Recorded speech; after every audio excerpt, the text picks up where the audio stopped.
What's up guys, Gamers and welcome back to yet another preview. Welcome back to the 20 previews in 20 days, where today we shall take a look at one of the two American outfits in World Tour. Again, I'm still waiting for EF to release any kind of jersey so I could actually make the video.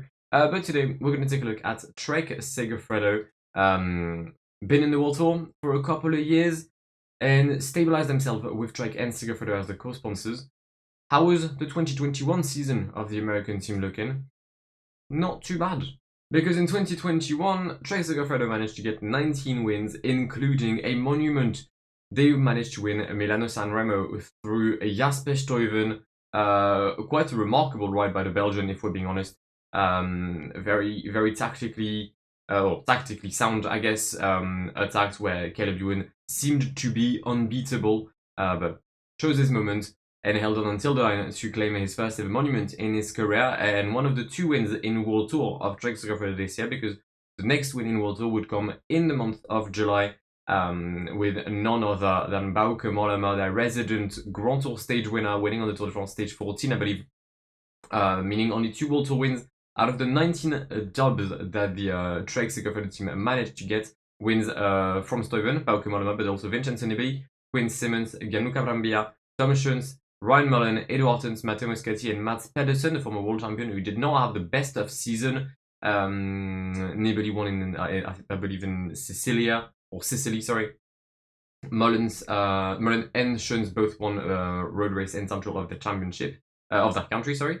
But it led to an 11th place in the UCI ranking. Now, it is worth mentioning, obviously, Trek is a team that likes to fight for GC, or at least have an history of going for general classifications. And for the first time, we had Giulio Ciccone actively going for GCs, both on the Giro and on the Vuelta. Very strong start of the Giro for Giulio. I think he had 2 weeks at an incredible level, and he crashed and then DNF'd. And then on the Vuelta, had 2 good weeks, crashed, then DNF'd. So it seems like Ciccone has had no good results this year, because on paper he didn't finish a race. But overall, a solid Grand Tour campaign for them. It's just that he needs to finish the races, I guess. And yeah, Pedersen, slightly underwhelming. The campaign classic overall of Drake wasn't the best, but you got a monument. And we'll see if their transfers will make any progress, or will help them make any progress. They managed to get Tony Galopin back to the team. He had left in 2012, I believe, to go to Lotto Belisol at the time. Dario Cataldo joins the team, Yone Berasturi, Marcus Højgaard, Antoine Toluc, Simon Pelot, Otto Vergade, Filippo Baroncini, Dan Hole, Asbjørn Hellemose, and Mark Brustenga joining the team. Not gonna lie, there's no marquee signing. They're strengthening the young core of the team, with Baroncini, who's the under-23 world champion, I think. You've got Dan Hule, who's a very decent and promising time trialist. Asbjørn Hellemose and Mark Brustenga. I'd be lying if I said I knew a lot about them. I don't. But they're young, and they can always shine. Simon Pelot did not carry on with Androni and needed a place in World Tour for the Swiss, the favorite rider of the entire peloton. Great to see him in World Tour. Antoine Toluc didn't exactly carry on with the promises he had shown in 2019-2020 with Lotto Jumbo, so here he is. Marcus Højgaard, looking for a second stint in World Tour. He was with Ethics, I think, in 2013 or 2014, and then moved back to Continental. So he's 27 now, he's got experience, and it's great to see him in the World Tour. Yone Berasturi, again, first experience in World Tour for him. I could have sworn he had ridden for Movistar, but he hasn't, for the Spanish sprinter.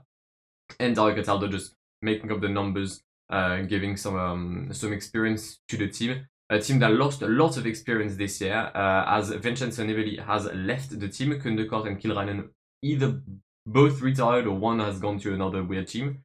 Ryan Mullen has left. You've also lost Nicolas Conchi, Anton Nibali, Michel Ries, and Charlie Quarterman, alongside Niklas A, who goes to Uno X.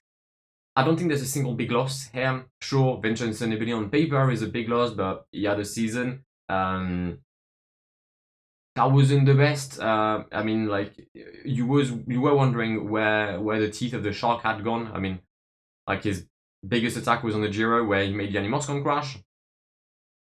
But yeah, there's no real loss in my eyes. I don't think it's too bad of a window.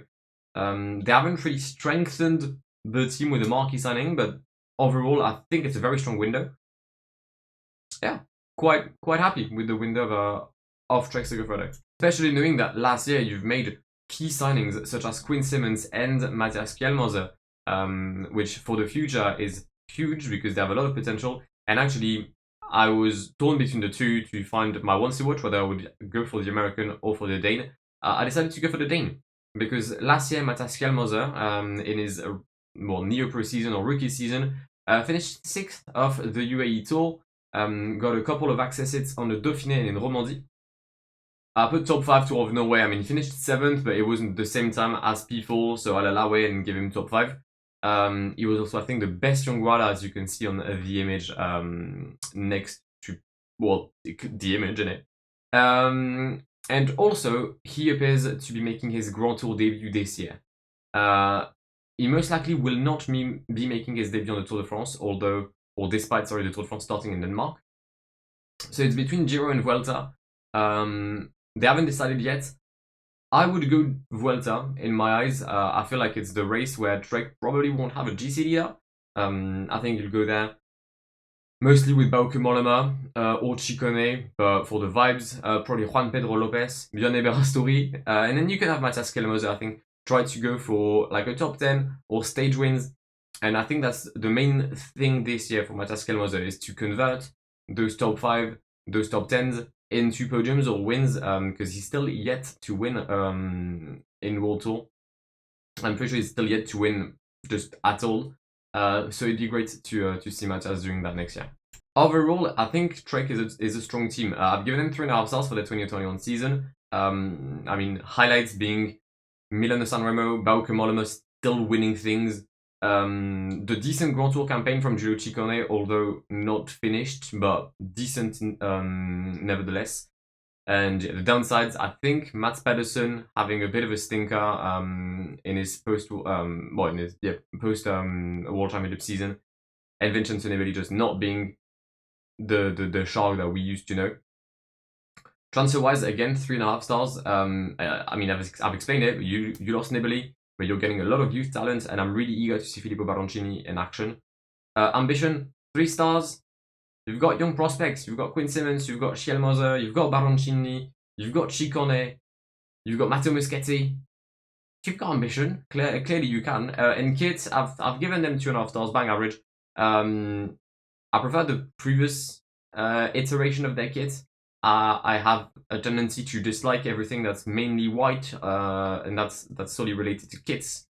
But yeah, like purely white kits don't really cut it for me. Overall, it's a 12.5, I believe, for Trek Segafredo. One of the highest rated teams so far. Yeah, quite happy with what Trek has done this year, I can't lie. I've just realized that my bed is not made. I just woke up, for those who want to know. It's 12:20, I literally just woke up. Tomorrow, though, we have yet another preview. Hopefully my bed will be made, because that ain't clean. And we will be heading to yet another continent, back to Asia, with...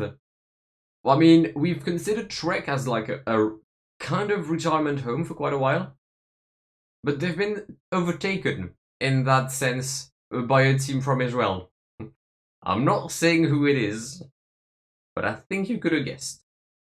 Either way, I'll see you tomorrow, hopefully, for the upcoming preview. My name is Guillaume. Have an amazing day. See ya. Pass me the funk, get your funk on, girl, and don't you ever let it go. We're getting drunk in here, and what comes next?